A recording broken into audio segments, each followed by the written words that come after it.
Hello and very warm good morning to everyone. कैसे हैं आप सब? चलिए देखिए, देखते ही देखते हम इंडियन पॉलिटी का मॉड्यूल जो हमने वे बैक 15 डेज़ पहले जो स्टार्ट किया था, उसमें हमने 3 पार्ट्स जो है कंप्लीट कर चुके हैं। हमने जो हमारा कॉन्स्टिट्यूशन है उसका, जिसमें मैंने आपको पहले कुछ लेक्चर्स में बेसिक्स करवाया था क्लियर, जिसके अंदर हमने देखा कि कैसे कॉन्स्टिट्यूशन जो बनना है उसका बैकग्राउंड क्या था, वो सब डिस्कस करते करते हम आगे बढ़े। फिर इसके बाद मैंने आपको पार्ट 1 एक लेक्चर में मैंने आपको सारा जो कॉन्स्टिट्यूशन को हम रीड आउट कैसे करते हैं, समझें कैसे, उसके ऊपर भी कंडक्ट किया था, जिसमें मैंने आपको ये बताया था कि सारे पार्ट्स मैंने आपको सारे यहाँ पे बोर्ड पे मेंशन किए थे, उनके नाम भी बताए थे, उनको आपको मैंने साथ साथ रिवाइज भी करवाया था। उसके बाद फिर मैंने आपको शेड्यूल्स भी करवाए थे।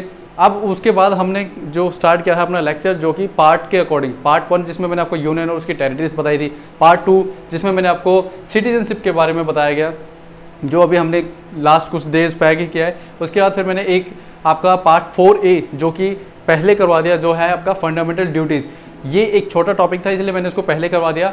और आज जो करेंगे वो है हमारा पार्ट 3, जिसका नाम है फंडामेंटल राइट्स।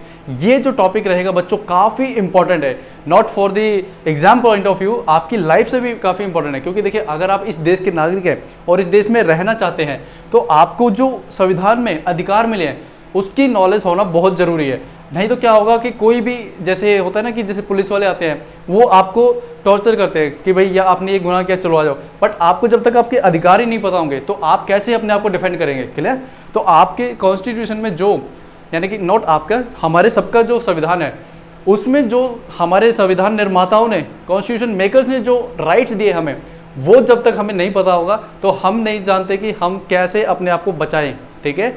नहीं तो अदरवाइज क्या होगा, कोई भी आपको धोखा दे सकता है अगर आपको नॉलेज है। इसलिए बोलते हैं कि जो शिक्षा है इसकी कोई भी लिमिट नहीं है और इसकी कोई एज नहीं होती। आपका जब मन करे आप शिक्षा ग्रहण कर सकते हैं। क्लियर? तो अगर कोई भी व्यक्ति जो मेरे से बड़ी उम्र का मेरे इस लेक्चर को देख रहा होगा, तो उनसे भी मेरा अनुरोध है और उनको मैं प्रणाम करता हूँ। देखिए, आप अगर आज भी सीखना चाहते हैं तो आप देखिए, ये मत सोचिए कि हमने तो कॉलेज और स्कूल काफ़ी टाइम पहले पास कर लिया, आप क्या करें पढ़ के। मैंने आपको जैसे पहले ही बताया, पढ़ने की कोई उम्र नहीं होती। जिस दिन आपने डिसाइड कर लिया तो उसी दिन से आप दोबारा स्टार्ट कर सकते हैं। ठीक है? क्योंकि जो हमारा ब्रेन है वो हमेशा एक्टिव रहता है, वो हमेशा कुछ ना कुछ नया सीखने के लिए कहते हैं ललाहित रहता है। तो आपको अपने ब्रेन को ऐसा ही फीडबैक देते रहना चाहिए ताकि वो हमेशा लर्निंग मोड पर रहे। जिस दिन आप सीखना बंद कर देते हैं उसी दिन देख लेना, जैसे कहते हैं ना, लोहे को आप जब तक उसके ऊपर पॉलिश करते हैं तो उस पर जंग नहीं लगता है, ठीक है, इरोजन नहीं होता उसको। लेकिन जैसे ही उसको आप छोड़ देते हो बारिश के अंदर, धूप में, ऐसे ही, तो क्या होता है, उस पर जंग लगना लग जाता है। और यही हमारे ब्रेन के साथ होता है। जैसे ही हम लर्निंग को छोड़ देते हैं तो क्या होता है, हमारा ब्रेन धीरे धीरे डिग्रेड होना स्टार्ट हो जाता है। और फिर हम सोचते हैं, एक टाइम पे तो हम अपने क्लास में, कॉलेज में टॉपर हुआ करते थे, और आज क्या है, हम बिल्कुल, हमें नॉलेज ही नहीं है। चलिए, ये तो था थोड़ा सा बेसिक जो हमने अब तक डिस्कस किया है।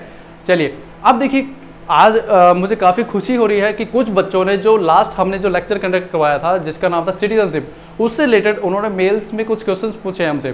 ठीक है? तो उसके क्वेश्चंस जो है वो मैंने इस पर पेपर नोट डाउन किया हुआ है। तो आज जो है वो अभी इस टॉपिक को, जो कि फंडामेंटल राइट्स है, इसको स्टार्ट करने से पहले मैं उन बच्चों के क्वेश्चन जो आए हैं, मैं एक बार उनको क्लैरिफाई कर देता हूँ। क्लियर? ताकि हो सकता है माइट भी अगर आप फ्यूचर में कभी आप देखते होंगे इस लेक्चर को, तो ये हो सकता है ये डाउट्स, अगर आप सिटीजनशिप का मेरा लेक्चर देखेंगे तो उसमें आपको हो सकता है वो बाद में डाउट आए, तो आप ये जो लेक्चर है आपके लिए काफ़ी इंपॉर्टेंट है। अगर आप डायरेक्ट इस लेक्चर को देख रहे हैं तो मैं सजेस्ट करूँगा आप पहले सिटीजनशिप का जो लेक्चर मैंने लिया था, नागरिकता का, आप उसको देखिए। अगर आप उसको देख पाएंगे तब उसमें आपको अगर डाउट होगा तो आपको ये यहाँ पे इन्फॉर्मेशन जो मैं आपको दूंगा अभी, ये काफ़ी इंपॉर्टेंट रोल प्ले करेगी। चलिए, पहले नंबर 1 क्वेश्चन क्या था बच्चों का, जो डाउट मुझे मेल के थ्रू मिला। देखिए, उनका डाउट था सबसे पहले कि sir what is the difference, what is the difference between citizenship and nationality। Clear? आप में से हो सकता है कि बहुत से बच्चों के, आपके भी दिमाग में आया होगा, लेकिन आपने शायद सोचा कि पूछे या ना पूछे। बट जिन्होंने देखो पूछा है, मैं उनकी तारीफ करता हूँ। ठीक है? ऐसे बच्चे, क्योंकि देखिए हमारे भगवत जो गीता है उसमें भी कहीं ना कहीं भगवान श्री कृष्ण जी ने जो क्या है, स्टार्ट कहाँ से की है भगवत गीता, क्वेश्चन से तो की है। क्लियर। तो क्वेश्चन क्या है, जो एक इंग्लिश में प्रोवर्ब है, asking the question is the sign of intelligence. अगर आप क्वेश्चन पूछ रहे हैं इट मीन्स आप बुद्धिमान है, तभी तो आपके दिमाग में क्वेश्चन आया। अगर आपने किसी चीज़ को सुना और आपके दिमाग में प्रश्न आया, डाउट आया, इट मीन्स आप अलर्ट थे उसको चीज़ के प्रति। तो जिस बच्चे ने भी सिटीजनशिप का लेक्चर देखा, इट मीन्स उन्होंने सुना है कि मैंने क्या बताया, और उसके बाद आज उनका जो डाउट है वो आज हम यहाँ क्लियर करेंगे। देखिए सिटीजनशिप जो और नेशनलिटी, इन दोनों में फ़र्क क्या है। अगर हम देखते हैं जो सिटीजनशिप टॉपिक है, यानी जो वर्ड है, ये यूज़ होता है बेसिकली बच्चों जो डोमेस्टिक पर्पस होता है ना, घरेलू। क्या हो गया, मार्कर आज दोनों ही नहीं चल रहे, चलिए कोई बात नहीं, दूसरा ले लेते हैं। देखिए जो डोमेस्टिक पर्पस होता है, जैसे फॉर एग्जांपल अगर आप इंडिया में रहते हैं तो इंडिया के अंदर आप सिटीजनशिप यूज़ करेंगे, बट अगर आप जैसे यूएसए के अंदर हैं, ठीक है, या यूरोप की कोई भी कंट्री के अंदर, यूरोपियन कंट्री में, कोई भी ऐसी यूरोपियन कंट्री के अंदर है, तो वहाँ पे जो है आप नेशनैलिटी वर्ड यूज़ करेंगे, आई एम इंडियन। ठीक है, वो क्या होगी, आपकी नेशनैलिटी होगी, जो राष्ट्रीयता जिसको बोलते हैं, वहाँ पे आप ये यूज़ करेंगे वर्ड नेशनैलिटी। अगर इंडिया में तो आप वहाँ पे सिटीजनशिप यूज़ करेंगे, मैं नागरिक हूँ इस देश का, मैं इस देश का सिटीजन हूँ। वहाँ पे आप ये नहीं बोलेंगे मैं इस देश का नेशनल हूँ, नेशनैलिटी हूँ। ठीक है, आप नेशनैलिटी जो वर्ड है बेटा यूज़ करोगे किस कंटेक्स्ट में, जो इंटरनेशनल कंटेक्स्ट यूज़ होगा। क्लियर, इंटरनेशनल पर्पसेज के लिए। अगर मैं साफ सिंपल भाषा में बताऊँ, अगर अंतर्राष्ट्रीय मुद्दों पे अगर बात करते हैं तो तब वर्ड यूज़ होता है नेशनैलिटी। अगर हम घरेलू डोमेस्टिक पर्पस पे यूज़ करते हैं, दैट इज द बात होती है सिटीजनशिप की। क्लियर, तो इंटरनेशनल पर्पस के लिए। चलिए, एक क्वेश्चन तो ये था बच्चों का, क्लियर हो गया आपका। चलिए, उसके बाद सेकंड क्वेश्चन क्या था कि बच्चों ने पूछा कि सर आपने जो ये एक्विजिशन जो है, एक्वायर जो करते हैं सिटीजनशिप, ये तो बता दिया कि आपने 6 तरीके से एक्वायर करते हैं, बट अगर हमें इसको लर्न करना है, क्लियर, तो इसको याद कैसे रखें कि हमें यह याद हो जाए। अब देखिए होता क्या है, तेज सर ने जो ज्योग्राफी ऑप्शनल का जो लेक्चर था, जिसमें उन्होंने I think geological time scale का टॉपिक था, तो उसमें उन्होंने न्यूमोनिक्स जो होते हैं, क्लियर। अब क्या होता है कि अब बच्चों को फीडबैक जो होती है ना, जो फीडिंग, वो इस तरीके से कराई जाती है कि ट्रिक्स बताइए भाई सर। क्लियर, ट्रिक्स क्या होती है बताओ। आप मुझे एक बात बताओ, जैसे अगर आप मैथ्स का कोई फॉर्मूला है, ठीक है, जैसे x प्लस वाई का होल स्क्वायर, तो इसको हम बोलते हैं X square plus Y square plus 2xy, यही होता है ना, या एक्स वाई की जगह a भी ले लो। तो अब होता क्या है, ये बच्चे क्या होता है, इस फार्मूले को याद तो रखते हैं, लेकिन अब ये नहीं देखते कि इससे आगे भी फार्मूले ड्राइव कर सकते हैं हम। क्लियर, तो वो क्या करते हैं, मान लो कोई कोचिंग इंस्टीट्यूट है, वो क्या करते हैं, इसी फार्मूले से निकला हुआ कोई फार्मूला है ना, उसको बोल देंगे देखो ट्रिक है, मैं बताता हूँ। आप ना अगर ऐसा कोई क्वेश्चन है तो उसमें ये वाला फार्मूला लगा दे, आंसर आपका जल्दी आ जाएगा। लेकिन वो ये नहीं बताते कि ये फार्मूला ड्राइव कहाँ से हुआ है। सिमिलरली यहाँ पे बच्चों को क्या होता है, जब वो कोई सब्जेक्ट पढ़ते हैं, वो ये कहते हैं कि सर शॉर्ट ट्रिक बताइए इसको याद करने की। क्लियर, अब देखो मैंने आपको क्या बोला था, रजिस्ट्रेशन जो कराते हैं, नॉट रजिस्ट्रेशन, क्या था ये मैं जो बोल रहा था, हाँ, कि जो सिटीजनशिप एक्वायर करते हैं हम, क्या होता है कि बोलते बोलते जब टॉपिक जो मैं करवा रहा था वो माइंड से स्किप हो जाता है। क्लियर, तो ये ऐसा होता है कि जो फ्लो में आप बोलते हैं ना, तो आप पीछे का एकदम से स्किप कर देते हैं कि मैं किस चीज़ पर टॉपिक पर डिस्कस कर रहा था। अभी लास्ट में एक चीज़ मैं डिस्कस करूंगा कि एक जब मैं आपको नेचुरलाइजेशन करवा रहा था सिटीजनशिप में, उसमें 1-2 पॉइंट मैंने आपको बताना ही भूल गया था फ्लो में। चलिए कोई बात नहीं, आज बता दूंगा। देखिए एक्वायर करने का मैंने आपको बताया था कि ये सिटीजनशिप एक्वायर कैसे होगी और लूज कैसे होगी, यानी कि मान लो हम जैसे नागरिकता लेना चाहते हैं या छोड़ना चाहते हैं, क्लियर, वो तरीके कैसे कैसे हम कर सकते हैं। तो मैंने आपको बताया था ये 1955 में एक एक्ट बना था, उसके तहत हम ये सारा हमें पता है कि कैसे करेंगे कैसे नहीं। संविधान में कहीं पे भी नहीं मेंशन किया हुआ एक्वायर कैसे करेंगे और लूज कैसे करेंगे, बट वहाँ तो सिर्फ ये मेंशन किया है कि जिस दिन ये देश में संविधान लागू हो रहा है 26 जनवरी 1950, उस दिन नागरिक कौन होगा, बस ये बता रखा है। बाकी आर्टिकल 11 में मैंने आपको बताया था, आर्टिकल 11 यहाँ क्या बोला था कि पार्लियामेंट के पास अथॉरिटी है वो सारे कानून जो आगे 26 जनवरी 1950 के बाद जो डिसाइड करना कि नागरिक कौन होगा कौन नहीं, कैसे बनाएंगे, वो सारा जो है एक्ट बनाएगी पार्लियामेंट, उसके तहत होगा। तो पार्लियामेंट में 1955 में एक्ट बना और उसमें उन्होंने बोला एक्वायर और आपका जो लूज कैसे होगी। तो एक्वायर में मैंने आपको बताया था कि उसमें 6 तरीके से 6 टाइप्स थे एक्वायर करने के, जिसके अंदर नंबर 1 मैंने आपको क्या बताया था, आप एक्वायर कैसे कर सकते हैं, बाय बर्थ। याद आ रहा है? जिन बच्चों ने अभी वो लेक्चर देखा उनको तो याद आ रहा होगा। क्लियर? और जो बच्चे अभी डायरेक्ट इस लेक्चर को देख रहे होंगे तो उनको मैं हाईली रिकमेंड करूंगा इससे पहले वाला जो लेक्चर था सिटीजनशिप, आप उसको देखिए। फिर उसके बाद मैंने आपको बताया था बाय डिसेंट,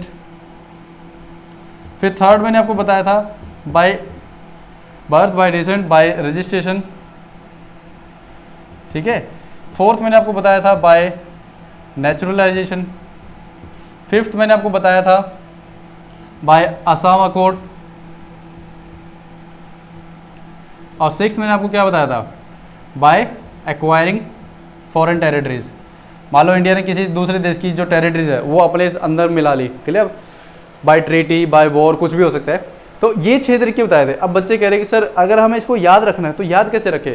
अब देखो ये जो बच्चों मैंने आपको एग्जाम्पल दिया था फॉर्मूले का, उसमें क्या होता है कि अगर आप थोड़ा सा उस पर अगर आप अपना खुद का माइंड भी अप्लाई करें तो आप चीज़ों को सिंप्लीफाई करके अपने तरीके से करेंगे। अगर आप खुद सिंप्लीफाई करेंगे आपको चीज़ें याद अच्छे से रहेंगे। अब जैसे कि यहाँ पे आप ये कह रहे हो सर आप बताइए, तो उससे होगा क्या? मैं तो बता दूंगा लेकिन उससे होगा क्या? वो चीज़ें लॉन्ग टर्म में आपको याद नहीं रहेंगी। जो चीज़ आपका ब्रेन खुद आपको बना के देगा ना कि इसकी मैं ट्रिक बनाऊँ, निमोनिक्स बनाऊँ, कैसे करूँ, तो उसमें होगा क्या? आप हमेशा लंबे टाइम तक याद रखोगे। बाकी चाहे सिटीजनशिप का सब कुछ बोल दो, लेकिन ये आपका ब्रेन का खुद की ईजाद की हुई चीज़ है, आपको याद रहेगी। बट अगर आपने पूछा है तो चलिए मेरा फर्ज बनता है मैं आपको बता दूं। इसका अगर आप ये याद ही रखना है तो आपने ब्रांड वर्ड तो सुना होगा, ब्रांड जैसे बोलते हैं शूज़ का ब्रांड, जैसे रिबॉक है, एडिडास है, नाइकी है, ऐसे ही कपड़ों के ब्रांड। तो ऐसे आपने ये ब्रांड वर्ड तो सुना होगा, brand, then Assam, brand Assam. अब देखिए ब्रांड असम इसका मतलब क्या हुआ? बी से तो हो गया क्या आपका बर्थ, बी से क्या हो गया बर्थ, आर से आपका हो गया रजिस्ट्रेशन, क्लियर। अब आप ये मत कहना कि सर ये तो फिर आपने सीक्वेंस वाइज नहीं लिखवाया। अब देखिए आपको ये लर्न करना है, सीक्वेंस आप कैसे भी कर सकते हो, वो कोई आपको तरीका समझ में आ गया। देखिए आर से रजिस्ट्रेशन, ए से एक्विजिशन ऑफ द टेरिटरी, जो फॉरेन टेरिटरी कंट्री एक्वायर करेगी उसके अंदर कैसे सिटीजनशिप देगी। फिर उसके बाद एन से नेचुरलाइजेशन, डी से डिसेंट, क्लियर, और आसाम से जो मैंने आपको बताया था बाय असम अकॉर्ड 1985 में हुआ था, तो ब्रांड आसाम। तो ये हो गया आपका क्या कि आप जो सिटीजनशिप कैसे एक्वायर करेंगे, क्लियर। तो ये आपकी जो है शॉर्ट ट्रिक, आप अगर आप याद करना चाहे तो कर सकते हैं। अदरवाइज देखिए आपको पहले से कोई आती है तो आप उस पर स्टिक रहिए, ये नहीं कि मैंने आपको कोई बता दिया तो आप उस पर शिफ्ट हो गए, क्लियर। चलिए नेक्स्ट क्वेश्चन जो था बच्चों का वो ये था कि, चलिए मैं एक बार इरेज कर देता हूँ उसके बाद बताता हूँ। क्वेश्चन ये था कि सर आपने जो रजिस्ट्रेशन और नेचुरलाइजेशन था एक बार उसको थोड़ा सा क्लैरिफाई करें कि हमें पता कैसे चलेगा कि भाई कौन से व्यक्ति जो है वो नेचुरलाइजेशन से होगा और कौन सा जो है आपका इसके थ्रू होगा, रजिस्ट्रेशन के थ्रू। तो चलिए ये भी काफ़ी अच्छा क्वेश्चन था, क्योंकि जहाँ तक मेरे को लगता है मैंने उस लेक्चर में थोड़ा बहुत बताया भी था, लेकिन हो सकता है कि कुछ बच्चों को उसमें नहीं समझ में आएगा। मैं एक बार अच्छे से क्लियर कर देता हूँ इसमें। मैं एक बार जो है ना मार्कर दूसरा लेता हूँ, ब्लैक वाला, क्या कि ये चल नहीं रहा है अभी।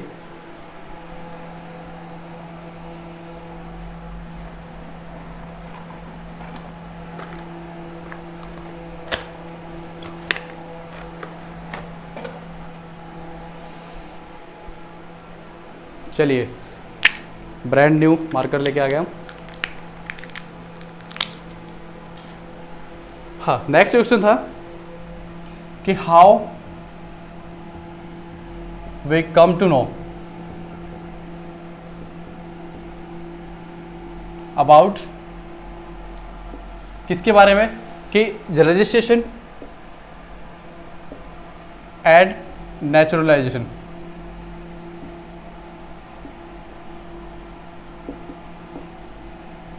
क्लियर, कि हमें कैसे पता चलेगा कि भी किस व्यक्ति को जो है रजिस्ट्रेशन के थ्रू सिटीजनशिप मिलेगी और किस व्यक्ति को by the process of naturalisation जो है सिटीजनशिप मिलेगी।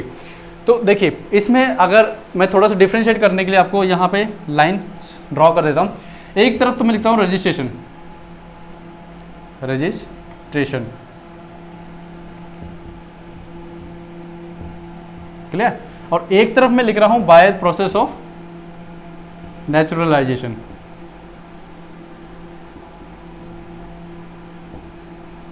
अब देखिए बाय द रजिस्ट्रेशन और नेचुरलाइजेशन इनमें फर्क क्या है। रजिस्ट्रेशन मैंने आपको ये बताया था, जो व्यक्ति पर्सन ऑफ इंडियन ओरिजिन है PIO यानी पर्सन ऑफ इंडियन ओरिजिन, कोई भी ऐसा व्यक्ति जिसका इंडिया से कुछ ना कुछ रिलेशन है, has relation with India, clear. जैसे कि हो सकता है उसके नाना नानी, दादा दादी या माता पिता में से कोई ऐसे व्यक्ति रहे होंगे जो कि उनका मदर फादर, उनके ग्रैंड पेरेंट्स जो कि उसमें दोनों आगे नाना नानी और दादा दादी, उनका जन्म कहाँ हुआ हो, इंडिया में हुआ हो, और उनका जन्म या तो जिस व्यक्ति की मैं बात कर रहा हूँ उसका खुद का भी जन्म इंडिया में हुआ हो और या फिर उसका जन्म बाहर हुआ हो, बट उसका रिश्ता कैसे है, जो उसके जो पूर्वज हैं उनका जन्म तो इंडिया में हुआ है, तो यानी कि वो कैसा हो गया, person of Indian origin, clear. जैसे मैंने आपको एग्जांपल दिया, जैसे सत्य नडेला, उसके बाद सुंदर पिचाई और इंदिरा नूई, ये सारे क्या है, उसके बाद जो अभी वाइस प्रेसिडेंट है अमेरिका के, वो सारे ये क्या है, पर्सन ऑफ इंडियन ओरिजिन है। तो ये क्या होंगे, ये बाय रजिस्ट्रेशन जो है सिटीजनशिप ले सकते हैं।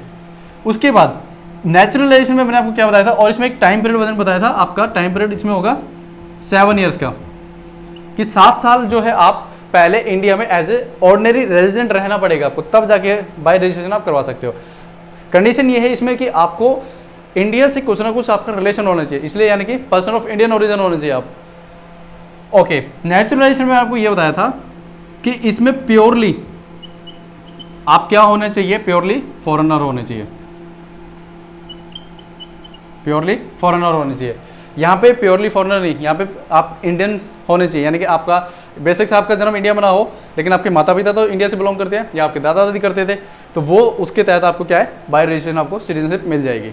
इसमें क्या है, मान लीजिए कोई अमेरिकन है, यूएसए का सिटीजन है, और वो इतना इंडिया की स्पिरिचुअलिटी से क्लियर इतना प्रभावित हुआ, इंडिया के कल्चर से इतना प्रभावित हुआ, उसका मन करा कि मैं तो इस देश का नागरिकता ले लूँ, तो वहाँ पे क्या कर सकता है वो, इंडिया के सिटीजनशिप लेने के लिए यहाँ पे गवर्नमेंट ने कुछ कंडीशन दी थी। मैंने आपको उस लेक्चर में बताया था कि आपको 12 मंथ्स, जैसे आपने जिस दिन भी आपने डेट, जैसे मान लीजिए मैंने आपको उसमें एग्जांपल दिया था, तो एग्जांपल जैसे आपको मैंने दिया था कि अगर आप 6 जून 2021, 6 जून 2021 को एप्लीकेशन डाल रहे हैं by the process of naturalisation, तो गवर्नमेंट जो एम्प्लॉय होंगे, जो भी ऑफिसर होंगे, वो क्या देखेंगे कि 6 जून 2020, 6 जून 2020 को, यानी 12 महीने हो गए, इन 12 महीने में क्या वो as a ordinary resident India में रहा है, क्लियर। अगर रहा है, फर्स्ट कंडीशन फुलफिल होगी। सेकंड कंडीशन क्या कह रही थी कि लास्ट 14 ईयर्स,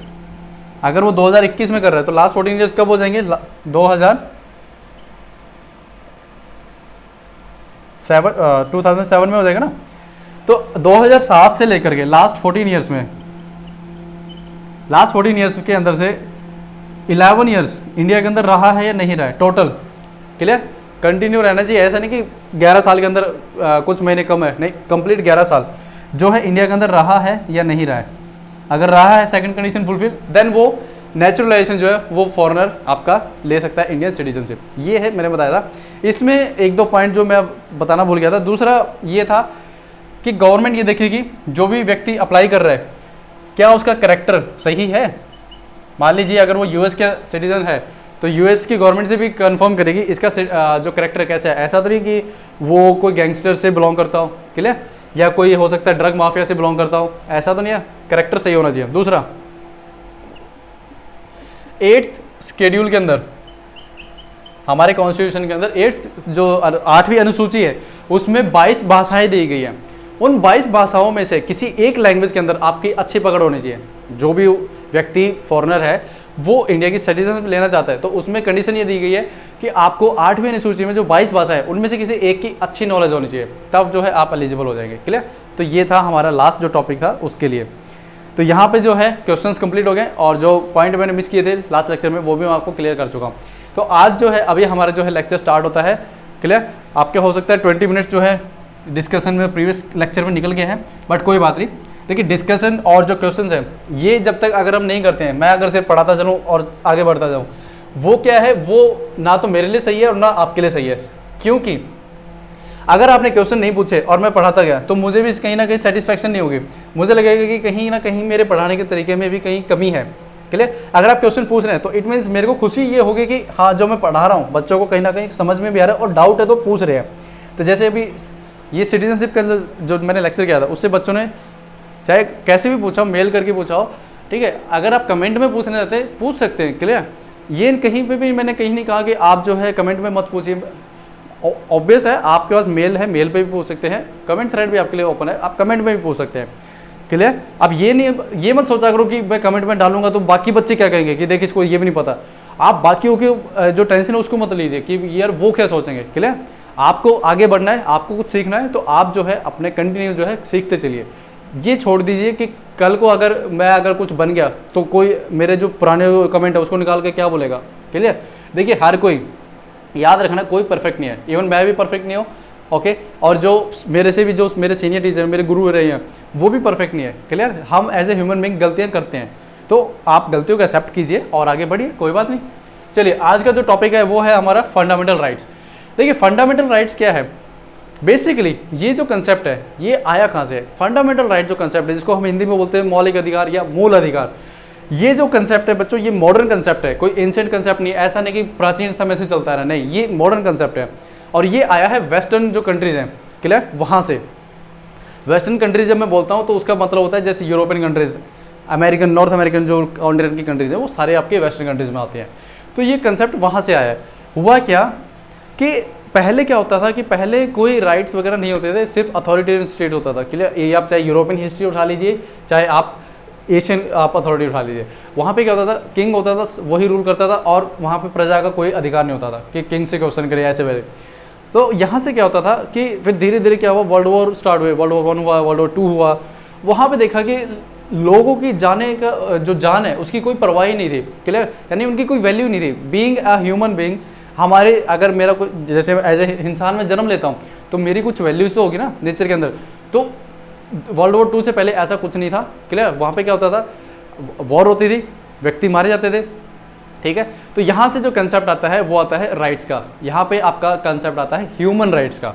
ह्यूमन राइट्स क्या होते हैं, अगर मान लीजिए मेरा एज ए इंसान के रूप में जन्म हुआ है तो मेरे कुछ राइट्स होंगे जिसको हम क्या बोलते हैं, नेचुरल राइट, जो मुझे मिलेंगे ही मिलेंगे अगर मैं इंसान हूँ। वो बातें अलग है कि मेरा जन्म कैसे हुआ है, क्लियर, कि एज ए नॉर्मल इंसान हुआ है या फिर मैं एज ए डिसेबिलिटी के साथ पैदा हुआ हूँ, वो मैटर नहीं करता। बट अगर मैंने जन्म लिया एज ए इंसान तो मुझे कुछ अधिकार मिलेंगे बाय द नेचर, वही क्या होते हैं, हमारे ह्यूमन राइट्स कहलाते हैं, क्लियर। जैसे कि उसमें मुझे पानी पीने का अधिकार होगा, मुझे पानी चाहिए पीने के लिए, नहीं तो मेरे को एज ए ह्यूमन बीइंग मेरा जीने का अधिकार क्या, फिर मैं मर जाऊंगा बिना पानी के। तो उसके बाद हवा, यानी कि अगर मुझे मेरा जन्म हुआ है तो मुझे हवा भी चाहिए।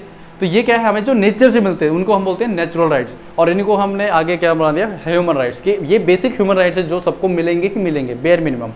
चलिए फिर धीरे धीरे क्या हुआ, जो कॉन्स्टिट्यूशन अमेरिका का था वहाँ पे उनके कॉन्स्टिट्यूशन में एक बिल ऑफ राइट्स है, और एक है हमारा ब्रिटेन का कॉन्स्टिट्यूशन। ब्रिटेन में क्या है, मैंने आपको एक लेक्चर में बताया था कि ब्रिटेन का कॉन्स्टिट्यूशन कैसा है, अनरिटन।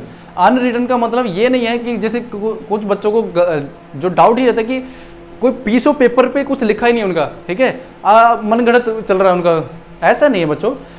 ऐसा जब मैं ये बोलता हूँ अनरिटन, अनरिटन का मतलब ये होता है कि जो संविधान है वो उनकी किसी पर्टिकुलर कॉन्स्टिट्यूंट असेंबली ने एक दिन बैठ के नहीं बनाया है। जैसे हमारा जो संविधान है 2 साल 11 महीने 18 दिन एक संविधान जो असेंबली थी वो बैठ के बना रही थी, और उसने एक दिन मतलब कुछ टाइम पीरियड के अंदर बैठ के बना के और दिया, तब कहते हैं कि हमारा संविधान कैसा है, रिटन है। लेकिन उनका संविधान क्या है, 700-800 सालों से इवॉल्व होता होता होता अलग अलग जजमेंट्स के थ्रू क्या बनता गया। आज देखेंगे तो उनका हर एक लॉ बना हुआ है। उनके पास जो ब्रिटेन के नागरिक हैं, जो इंग्लैंड के नागरिक हैं, उनके पास ऐसा नहीं है कि उनके संविधान में कहीं लिखा हुआ है कि इनके राइट है। वहाँ पे उनको ऑर्डिनरी जो लॉ होता है उसी की तरह क्या है, उनको बेसिक राइट्स दिए गए, क्लियर। लेकिन उनके जो राइट्स हैं वो राइट्स ऐसे हैं कि वहाँ पे अगर उनको वायलेट करते हैं, जैसे आप मान लीजिए जो एग्जीक्यूटिव है वो वायलेट करता है, तो जो वहाँ की जुडिशरी है वो जो है उसके ऊपर नल एंड वॉइड कर सकती है, क्लियर, कि उसको ख़त्म कर सकती है। अब मैंने आपको एक लेक्चर में बताया था कि डेमोक्रेसी के अंदर 3 मेन पिलर होते हैं जिस पे डेमोक्रेसी वर्क करती है। सबसे पहले आपका आता है executive, just a second, legislative, executive कोई भी लिख सकते हो, कोई दिक्कत नहीं है, बट लेजिस्लेटिव आएगा, लेजिस्लेटिव यानी विधायिका जिसको बोलते हैं हम। फिर आता है एग्जीक्यूटिव, एग्जीक्यूटिव कार्यपालिका। उसके बाद यहाँ पे आता है जुडिशरी, न्यायपालिका,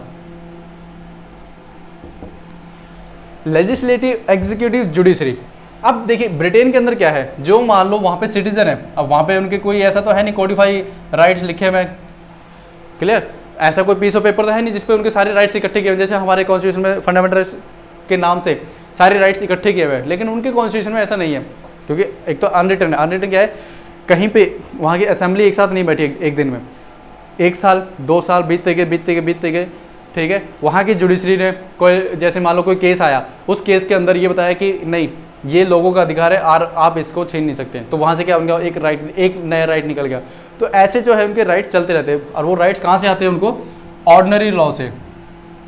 हमें जो लॉ मिलते हैं वो मिलते हैं हमें कॉन्स्टिट्यूशन से, लेकिन उनको मिलते हैं जो वहाँ की जुडिशरी ऑर्डिनरी लॉ पास करती है उसके थ्रू, क्लियर। अब देखिए इंग्लैंड के अंदर क्या होता है कि जो वहाँ की जुडिशरी है वो क्या करती है, वो देखती है जो एग्जीक्यूटिव है, जैसे वहाँ की पुलिस है, क्लियर, वो एग्जीक्यूटिव में आएगा। पुलिस जो है कैसा वर्क कर रही है, मान लीजिए कहीं ऐसा तो नहीं कि लोगों को ऐसे ही फालतू में जेल में डाल रही है बिना किसी रीज़न के, बिना किसी चार्जेस के, तो जुडिशरी वहाँ पे चेक करेगी, और अगर उसको लगेगा कि नहीं ये गलत तरीके से काम कर रही है एग्जीक्यूटिव, तो वहाँ पे जुडिशरी इंटरफेयर करेगी। बट यही अगर लेजिस्लेटिव की बात करूँ मैं, तो लेजिस्लेटिव का काम होता है लॉ का बनाना, जैसे हमारे पार्लियामेंट का काम क्या है, लॉ बनाना, ऐसे ही ब्रिटेन की जो पार्लियामेंट है उसका काम क्या है, लॉ बनाना।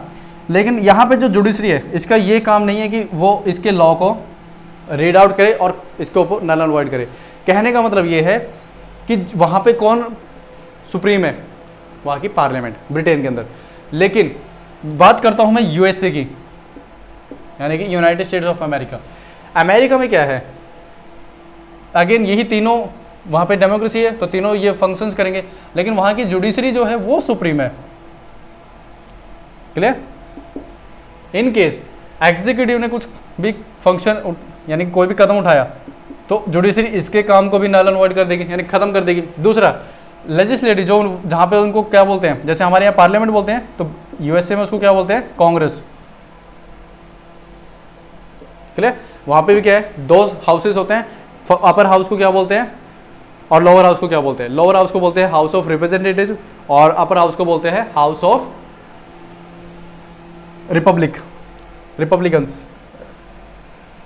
जस्ट सेकेंड, अपर हाउस को कुछ और बोलते हैं, अभी मुझे ध्यान नहीं आ रहा है। लोअर हाउस को बोलते हैं हाउस ऑफ रिप्रेजेंटेटिव और अपर हाउस को वहाँ पे बोलते हैं, जस्ट मुझे ना क्लियर नहीं आ रहा है, चलो कोई बात नहीं, मैं बता दूंगा जैसे मुझे याद आएगा, क्योंकि मैंने आपको क्या बताया, मेरी ये थोड़ी सी वीकनेस भी है कि जब मैं सडनली कोई चीज़ याद करने की कोशिश करता हूँ तो वो एकदम से एग्जिट कर जाती है माइंड से, धीरे धीरे आ जाएगी याद में, कोई बात नहीं। अब जैसे हमारा जो पार्लियामेंट है उसमें अपर हाउस क्या है, राज्यसभा, और लोअर हाउस क्या है, लोकसभा है। तो वहाँ पे क्या होता है, जो जुडिशरी है वो एग्जीक्यूटिव के फंक्शन को भी चेक करती है और प्लस में लेजिस्लेटिव को भी चेक करती है। तो वहाँ पे क्या हो गया, जुडिशरी सुप्रीम है, यहाँ पे पार्लियामेंट सुप्रीम है ब्रिटेन में। तो ब्रिटेन के नागरिकों को जो अधिकार है वो मिलते हैं उनके जो नॉर्मल कानून बनते हैं उनके थ्रू, यहाँ पे मिलते हैं जो बिल ऑफ राइट्स है कॉन्स्टिट्यूशन के अंदर उसके थ्रू। तो यहाँ पे तो अधिकार कैसे हैं, एब्सोल्यूट नहीं है। क्यों, क्योंकि जो लेजिस्लेचर है वो लॉ बना करके छीन भी तो सकता है ना, क्लियर। यहाँ पे जो राइट्स हैं वो एब्सोल्यूट है यूएसए के अंदर। इवन आपके लेजिस्लेचर भी वहाँ पे छेड़खानी नहीं कर सकता अधिकारों के साथ। अब बात आती है इंडिया की, इंडिया में क्या है फिर। मैंने आपको एक चीज़ बताई थी कि इंडिया ने जो हमारे कॉन्स्टिट्यूशन मेकर्स थे, एक तो दूसरे देशों के संविधानों को भी उन्होंने रीड आउट किया और उनसे जो बेस्ट प्रोविजन इंडिया के लिए सूट करते थे उनको पिक किया। अब देखिए इंडिया में इन दोनों का मिक्सचर उठाया है, क्लियर। तो यूएसए और ब्रिटेन दोनों का मिक्सचर लिया उन्होंने, ना तो प्योरली हमने ब्रिटेन को फॉलो किया और ना प्योरली हमने यूएसए को फॉलो किया। अब हमारी कंट्री की क्या सिचुएशन है इन केस ऑफ, अगर मैं राइट्स की बात करता हूँ, देखिए हमारे कंट्री के अंदर अगेन डेमोक्रेसी है इंडिया के अंदर, लेजिस्लेचर मैं शॉर्ट फॉर्म में लिख रहा हूँ बस, एग्जीक्यूटिव और जुडिशरी। अगेन तीन बॉडीज है, 3 ऑर्गन है डेमोक्रेसी के। इसका काम है लॉ बनाना इंडिया के अंदर, जो पार्लियामेंट बनाती है इसका काम है इम्प्लीमेंट करना, उसको ये करवाते हैं। इसका काम है कि उसको रीड आउट करना, जो भी काम हो रहा है उसको, यानी कि आपको वेरीफाई करना है, ये है इनका काम कि क्या वो अकॉर्डिंग टू कॉन्स्टिट्यूशन है या नहीं है। अब हमारे संविधान में क्या हुआ, लेजिस्लेचर कोई एक्ट बनाता है, मान लो कोई एक्ट बनाया और जुडिशरी का काम है उस एक्ट को वेरीफाई करना अकॉर्डिंग टू कॉन्स्टिट्यूशन। ये कोई एक्शन लेता है तो जुडिशरी का काम है उस एक्शन के अंदर आर्बिट्रेरीनेस चेक करना कि कहीं ऐसा तो नहीं है कि भाई मनमानी से काम करे, आर्बिट्रेरीनेस। क्लियर? तो यानी कि यहाँ पे क्या है, जुडिशरी पार्लियामेंट से तो सुप्रीम है, क्योंकि यहाँ पे उसके एक्ट्स को वो नल एंड वॉइड कर सकती है, बट सुप्रीम ऐसे नहीं कह सकते कि प्योरली सुप्रीम है। यहाँ पे जुडिशरी खुद ब खुद, ऐसा नहीं है कि मान लो वहाँ लॉ बना और किसी ने बोला कि चलो लाओ लॉ इधर दिखाओ, यहाँ पे जब तक कि कोई पेटिशन नहीं लगाता है, यानी कि कोई याचिका दायर नहीं करता है, तब तक सुप्रीम कोर्ट ये मान के चलती है कि पार्लियामेंट ने जो कानून बनाया है वो बिल्कुल सही बनाया है। क्लियर? जैसे मैं बोलूँ कि जो मैं आपको समझा रहा हूँ, पढ़ा रहा हूँ, मैं बोल रहा हूँ कि आप ये मान के चलो बिल्कुल सही पढ़ा रहा हूँ। क्लियर? लेकिन जब तक कोई बच्चा डाउट क्लियर ना करे या जब तक कोई बच्चा क्वेश्चन ना रेज करे, तो वहाँ पे क्या होगा, मैं फिर आपको आगे जाके उसको क्लेरिफाई करूँगा। तो यही जुडिशरी का काम है। जुडिशरी ये मानती है कि जब पार्लियामेंट में कोई कानून पास होता है तो उसमें ये मान के चलती है कि हाँ, जो कानून बना है वो बिल्कुल सही बना है, हमें अभी से इसकी कोई भी जांच करने की जरूरत नहीं है। जांच कब करेंगे, जब किसी व्यक्ति के थ्रू या किसी संस्था के थ्रू इस पर क्वेश्चन उठाया जाए कि ये है, इसमें ये वायलेशन हो रहा है, आप चेक कीजिए, तब जो है जुडिशरी उस पर काम करिए। तो जुडिशरी इस तरीके से सुप्रीम नहीं है, जैसे कि मैंने आपको यूएसए का एग्जांपल दिया था। यूएसए में क्या है, वहाँ की जुडिशरी खुद ब खुद चेक कर लेगी, लेकिन यहाँ खुद ब खुद चेक नहीं करेगी। ठीक है? दूसरा, यहाँ जो हमें राइट्स मिले हैं, फंडामेंटल राइट्स, वो कैसे हैं, एब्सोल्यूट नहीं है, जो यूएसए के अंदर हैं। क्लियर? वो हैं कैसे, क्वालिफाइड, यानी आपको मिलेंगे बट एब्सोल्यूट नहीं होंगे। एब्सोल्यूट का मतलब ये होता है कि जैसे मान लो अगर मैंने बोल दिया आपके पास राइट टू प्रॉपर्टी है, आपको संपत्ति रखने का अधिकार है, राइट टू प्रॉपर्टी। क्लियर? मैं बोल रहा हूं आपके पास संपत्ति रखने का अधिकार है, आप कितना सोना रख लीजिए, कितनी जमीन रख लीजिए, लेकिन ये मैंने बोल दिया ये आपका फंडामेंटल राइट है और ये एब्सोल्यूट है। तो एब्सोल्यूट का मतलब यह हुआ अब फ्यूचर के अंदर मैं जितनी भी प्रॉपर्टी इकट्ठी करूंगा तो उस प्रॉपर्टी को कोई भी मुझसे छीन नहीं सकता। क्लियर? चाहे इमरजेंसी आ जाए, चाहे बादल फट जाए, कुछ भी हो जाए, मेरे पास जो मेरी संपत्ति है वो मेरे पास रहेगी। इवन जो वहाँ की गवर्नमेंट होगी, क्लियर, या पार्लियामेंट है, वो भी कोई लॉ बना के मुझसे नहीं छीनेगी। ये होता है एब्सोल्यूट, जो यूएसए के अंदर है। अब बात आती है हमारे साथ क्या है, हमारा क्या है, हमारा है सिर्फ क्वालिफाइड, कि आपको मिलेंगे, ये क्वालिफाइड है आपके लिए, बट एब्सोल्यूट नहीं है। इन केस इमरजेंसी के टाइम पे आपके ये सारे अधिकार छीने जा सकते हैं। ये ऐसा हमारे कॉन्स्टिट्यूशन में लिखा गया है। क्लियर? तो ये है, यानी हमने क्या किया, ब्रिटेन से भी थोड़ा सा लिया और थोड़ा सा यूएसए से लिया है। क्लियर? यहां तक समझ में आ गया आपको? चलिए, इसके बाद अब बात करते हैं, यहां पे मैंने आपको थोड़ा सा बैकग्राउंड बता दिया है कि जो राइट्स है वो कैसे आए। अब हम कुछ थ्योरीज जो है उनको देखते हैं कि राइट से रिलेटेड कुछ थ्योरीज रही हैं, क्योंकि आज ये जो टॉपिक है इसको मैं आपको सिर्फ प्रीलिम्स पॉइंट ऑफ व्यू से नहीं करवाऊंगा, इसमें मैं दोनों करवाऊंगा। देखिए, जब टॉपिक को कर ही रहे हैं, अब मैं ये नहीं कहूँगा कि बच्चों चलो इस बार तो हम करेंगे प्रीलिम्स पॉइंट ऑफ व्यू से, अगली बार हम करेंगे इसको मेंस पॉइंट ऑफ व्यू से, नहीं, वो फिर गलत हो जाएगा। टॉपिक अगर आपको करना ही है तो एक बार अच्छे से समझ लीजिए।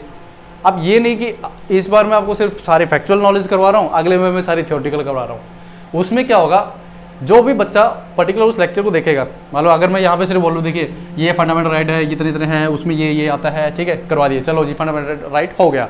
यहाँ पे क्या होगा, सारी फैक्चुअल नॉलेज होगी। फैक्चुअल नॉलेज हमारा माइंड सारी एकदम से याद नहीं करता। दूसरा, फिर मैं करवाता हूँ आपको मेंस पॉइंट ऑफ व्यू से, उसमें मैं आपको सारी हिस्ट्री बताता जा रहा हूँ, ऐसे हुआ, फिर ये केस हुआ, वो केस हुआ। उसमें फिर आपका क्या होगा, आप बोर हो जाओगे कि समझ में नहीं आ रहा, क्योंकि हम जो पढ़ते हैं ट्रेडिशनली वो सारा फैक्चुअल पढ़ते हैं, कौन सा आर्टिकल के तहत कौन सा अधिकार आता है हमारा, क्लियर, ये सब कुछ पढ़ते हैं, बट उसके पीछे कैसे कैसे इवोल्यूशन हुआ है वो सारा समझना जरूरी है। तो इसमें हम जो है अभी थोड़ी सी थ्योरीज देखते हैं। इसलिए जो है मैंने अपने जो हैंड रिटन नोट्स हैं आज मैं उनको रेफर करूंगा, क्योंकि जो अब तक पिछले जो टॉपिक करवाए वो थोड़े से क्या थे, जेनरिक थे, उसमें कोई ज़्यादा इतना ना तो मेंस पॉइंट ऑफ व्यू से आते हैं तो सिर्फ प्रीलिम्स पॉइंट ऑफ व्यू से कुछ आता है, मेंस में इतना ज़्यादा इंपॉर्टेंट टॉपिक्स नहीं है जो अब तक मैंने पीछे करवाया है। थ्योरीज, अब जो ये फंडामेंटल राइट्स है ये इंपॉर्टेंट टॉपिक है, थ्योरीज जो है, ठीक है। तो एक बार मैं आपको देख लेता हूँ कोई टॉपिक जो है मेरा मिस ना हो जाए, जस्ट तो इसलिए जो है इस बार मैंने अपने हैंड रिटन नोट्स जो है उनको मैं रेफर कर रहा हूँ, क्लियर। देखिए इसमें कुछ 4-5 थ्योरीज हैं वो मैं बता देता हूँ। सबसे पहले आपका है थ्योरी आती है, नंबर 1 पे थ्योरी आती है आपकी theory of natural rights.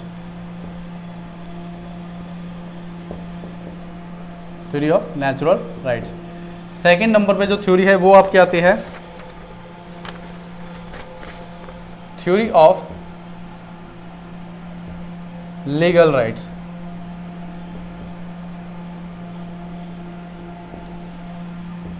Third है आपकी थ्योरी ऑफ कस्टमरी और ट्रेडिशनल, जिसको आप बोल सकते हो कस्टमरी या फिर ट्रेडिशन राइट्स।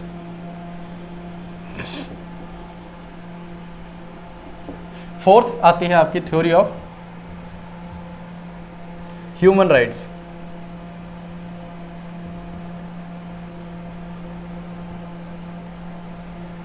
ठीक है, ये 4 थ्योरीज हैं हमारी। अब इनको डिस्कस करते हैं एक एक करके। देखिए, जो थ्योरी ऑफ नेचुरल राइट्स है, ये जो थ्योरी है सबसे पुरानी थ्योरी है, ओल्डेस्ट थ्योरी है।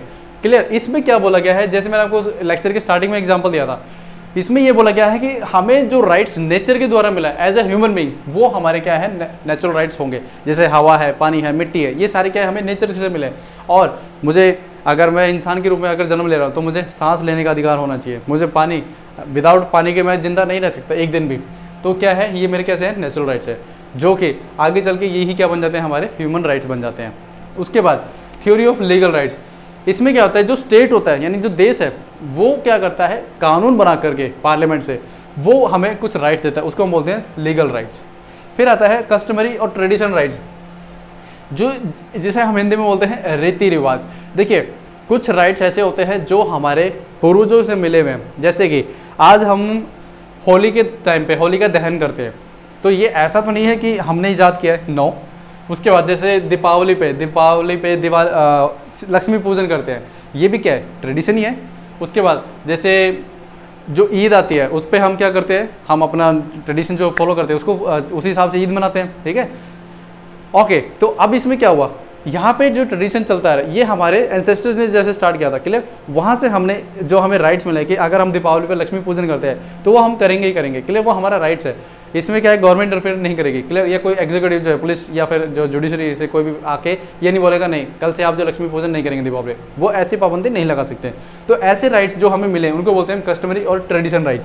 फिर ह्यूमन राइट्स जो मैंने आपको बता दिया, आगे चल के यही मॉडिफाइड वर्जन क्या होंगे आपके नेचुरल राइट्स, ह्यूमन राइट्स, जो कि एज ए ह्यूमन मुझे मिलेंगे ही मिलेंगे। आप देखिए, आपके यहाँ पे आप ये चीज़ याद रख लेना, जो फंडामेंटल राइट्स है,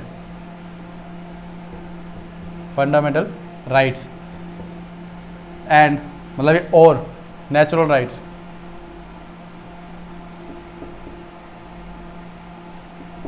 और ह्यूमन राइट्स, ये क्या है, सारे मोर और लेस सेम ही है, कोई ज़्यादा इनमें फ़र्क नहीं है। जो आज के हमारे संविधान में राइट्स की बात हो रखी है, उनमें कहीं ना कहीं आप देखते होंगे right to life and liberty, किसकी बात हो रखी है, आपके नेचुरल राइट्स, ह्यूमन राइट्स की तो बात हो रखी है उसमें, फंडामेंटल राइट्स में। तो ये क्या है, सारे सेम ही है, इनमें कोई ज़्यादा फर्क नहीं है। उसके बाद में हम बात करते हैं टाइप्स ऑफ राइट्स की, कि हमारे राइट्स जो हैं उनकी टाइप्स कितनी हैं, टाइप्स ऑफ राइट्स। चलिए मैं यहाँ ही लिख देता हूँ, कलर चेंज कर लेता हूँ मार्कर का, थोड़ा सा डिफ्रेंशिएट करने के लिए। Types of rights. देखिए, मेनली अगर हम बात करते हैं टाइप्स ऑफ राइट्स किसकी, on the basis of legality, यानी कि कानून के हिसाब से, तो इसमें 2 तरीके के आते हैं। फर्स्ट नंबर पे आता है आपका कॉन्स्टिट्यूशनल राइट्स, जो संविधान से मिलते हैं, कॉन्स्टिट्यूशनल राइट्स। और एक होता है आपका लीगल राइट। कॉन्स्टिट्यूशनल राइट और लीगल राइट, अब इनमें फ़र्क क्या है, देखिए, एक राइट आपका नाम से पता चल रहा है कॉन्स्टिट्यूशनल, जो संविधान के द्वारा मिला गया हो। संविधान के द्वारा कैसे, जैसे आपके जो फंडामेंटल राइट्स हैं जो संविधान के अंदर लिखा गया है। दूसरा राइट टू वोट, ये कैसा आपका कॉन्स्टिट्यूशनल राइट है। अब देखिए यहाँ पे राइट टू वोट जो है आपका लीगल राइट में आता है, क्योंकि वो कानून द्वारा बना के दिया गया है। तो उसके बाद अब देखिए कॉन्स्टिट्यूशनल राइट क्या होते हैं, जो संविधान में लिखा गया है, लेकिन अब इसको चेंज करना है। तो चेंज ऐसा नहीं कि आप नॉर्मल लॉ पास करेंगे और चेंज कर देंगे, नो।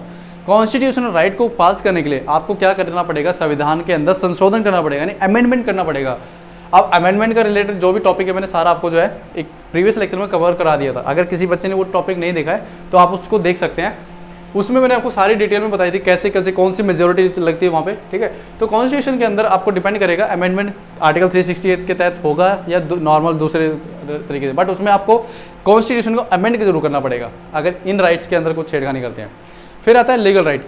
लीगल राइट होता है कि जो पार्लियामेंट एक्ट की तरह पास करती है। अब जैसे जो राइट टू वोट है वो क्या है आपका लीगल राइट है, जो कि रिप्रेजेंटेटिव ऑफ पीपल्स एक्ट 1951 के अंदर हमें क्या मिला है, राइट टू वोट। क्लियर? तो रिप्रेजेंटेटिव पीपल एक्ट RPA जिसको शॉर्ट फॉर्म में बोलते हैं, ये आपका जो GS2 का पेपर है उसके अंदर ये टॉपिक भी है मेंस का। तो उसके अंदर ये बता रखा है जो राइट टू वोट, ये आपका क्या है, लीगल राइट है, क्योंकि पार्लियामेंट ने एक्ट बना करके आपको दिया है इसको, ठीक है। तो ये हो गया हमारे टाइप्स ऑफ राइट्स। उसके बाद बात करते हैं हम, टाइप्स ऑफ राइट हो गया है। उसके बाद अब बात करते हैं हमारे जो फंडामेंटल राइट्स है, इनकी कुछ फीचर्स की बात करते हैं। एक बार मैं इससे पहले बोर्ड को इरेज कर देता हूं ताकि थोड़ी सी मुझे स्पेस मिल जाए।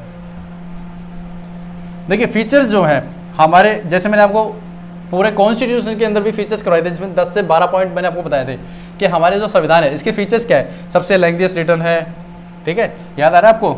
अगर नहीं आपने देखा है तो एक बार उसको देख लेना, क्योंकि क्या होता है कि प्रीलिम्स में अंदर जो भी आप एग्जाम करते हैं ना उसके अंदर कहीं ना कहीं क्वेश्चंस आपको जरूर मिलेंगे पॉलिटिक्स से रिलेटेड। क्योंकि यहाँ पे मैं ऐसा नहीं किसी एक पर्टिकुलर एग्जाम को टारगेट कर रहा हूँ, यहाँ मैं सारे एग्जाम्स को ही लेके चल रहा हूँ जिसमें पॉलिटिक्स पूछी जाती है। इसमें मैं फैक्चुअल और कंसेप्ट दोनों लेके चल रहा हूँ। अब बात आती है फीचर्स की कि फीचर्स क्या है। यहाँ मैं बोर्ड पे नहीं लिखूंगा, सारा मैं बोल दूंगा, ठीक है, तो आपको बस सुनना है आपको। देखिए फीचर्स में क्या होता है, कुछ खासियत होती है। हमारा फंडामेंटल राइट जो मैंने आपको प्रीवियस लेक्चर में बताया था सिटीजनशिप में, कि कुछ राइट्स ऐसे हैं जो कि सिर्फ और सिर्फ सिटीजन्स को मिले हैं, जिसमें मैंने आपको बताया था एग्जाम्पल के तहत आर्टिकल नंबर, अभी हम डिस्कस करेंगे सारे, टेंशन नहीं लेना आपको। आर्टिकल नंबर 15, 16, 19, 29 एंड 30, ये ऐसे आर्टिकल्स हैं जो सिर्फ और सिर्फ सिटीजन्स को, ओनली सिटीजन्स को ही मिले हैं ये। और बाकी जो फंडामेंटल राइट्स है वो आपकी फॉरेनर्स को भी मिले हुए हैं। जैसे आर्टिकल 14 जो है इक्वालिटी वाला, वो आपको फॉरेनर्स को भी मिला हुआ है एज सिटीजन्स के पास भी। बट जो डिस्क्रिमिनेशन है वो फॉरेनर्स के साथ आप कर सकते हो, बट इंडियन जो सिटीजन के साथ नहीं कर सकते, वो सिर्फ इंडियंस को ही मिला हुआ है। 16 एम्प्लॉयमेंट अपॉर्चुनिटी, आप फॉरेनर कोई USA से आकर के मान लो टूरिज्म के पर्पज पे आए और आगे बोले कि नहीं मुझे भी जो है ना रेलवे के अंदर जॉब करनी है, मुझे भी बैंकिंग में जॉब करनी है आपके यहाँ, तो वो ऐसा नहीं कर सकता। क्लियर? तो ये राइट किसको है, सिर्फ इंडियंस को है।